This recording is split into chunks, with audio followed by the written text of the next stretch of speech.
Hi കൂട്ടുകാരെ, big boss season 6 ഇന്നലെ നടന്ന എവിക്ഷനിൽ ഗബ്രി പുറത്തായി.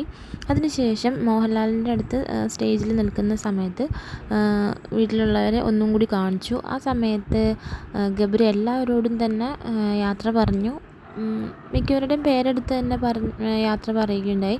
സിജോനോട് യാത്ര പറഞ്ഞു. കാരണം കഴിഞ്ഞ ദിവസം സിജോ പറഞ്ഞതാണ്, ഇവർ രണ്ടുപേരെയും നിർത്തി തന്നെ പറഞ്ഞാണ്, ഒന്നുകിൽ നിങ്ങൾ ഇതിനൊരു ക്ലാരിറ്റി വരുത്തുക, രണ്ടുപേരും ഒരുമിച്ച് അല്ലെങ്കിൽ പുറത്ത് പോയിട്ടാണെങ്കിലും ഒരുമിച്ച് പോകാനാണ് എങ്കിൽ അത് ഒരു ക്ലാരിറ്റിയോടെ പറയുക, അല്ലെങ്കിൽ അത് വേണ്ടാന്നാണെങ്കിൽ അതങ്ങനെ തീരുമാനിക്കുക, അല്ലെങ്കിൽ ഇത് നിങ്ങൾക്ക് നെഗറ്റീവായിട്ട് ബാധിക്കുമെന്ന് സിജോ ഇന്നലെ പറഞ്ഞിരുന്നു.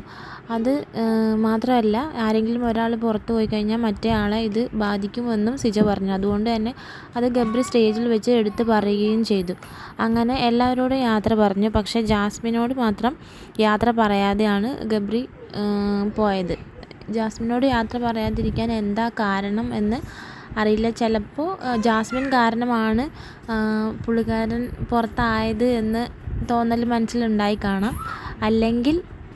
അതല്ലെങ്കിൽ നേരത്തെ ഇവർ ആക്ടിവിറ്റി ഏരിയയിലേക്കൊക്കെ കൊണ്ടുപോകുന്നതിന് മുന്നേ തന്നെ കുറച്ച് നേരം സംസാരിക്കാൻ സമയം കൊടുത്തിരുന്നു. അപ്പോൾ ജാസ്മിനോട് യാത്ര പറഞ്ഞിട്ടുണ്ടാവാം. അതും അല്ലെങ്കിൽ ഇനിയും ഒരു യാത്ര പറഞ്ഞ് ജാസ്മിനെ കൂടുതൽ വിഷമിപ്പിക്കണ്ട എന്ന് തോന്നിയിട്ടുമായിരിക്കാം ഗബ്രി ജാസ്മിൻ്റെ പേരെടുത്ത് ആൾ പോവുകയാണ് അല്ലെങ്കിൽ നന്നായി കളിക്കണം എന്നൊക്കെ പറയാതിരുന്നത്. എന്താണെങ്കിലും അങ്ങനെ യാത്ര പറഞ്ഞ് ഗബ്രി ബിഗ് ബോസ് ഹൗസിൽ നിന്നും പുറത്തേക്ക് വന്നു. ജാസ്മിൻ തനിച്ചായി.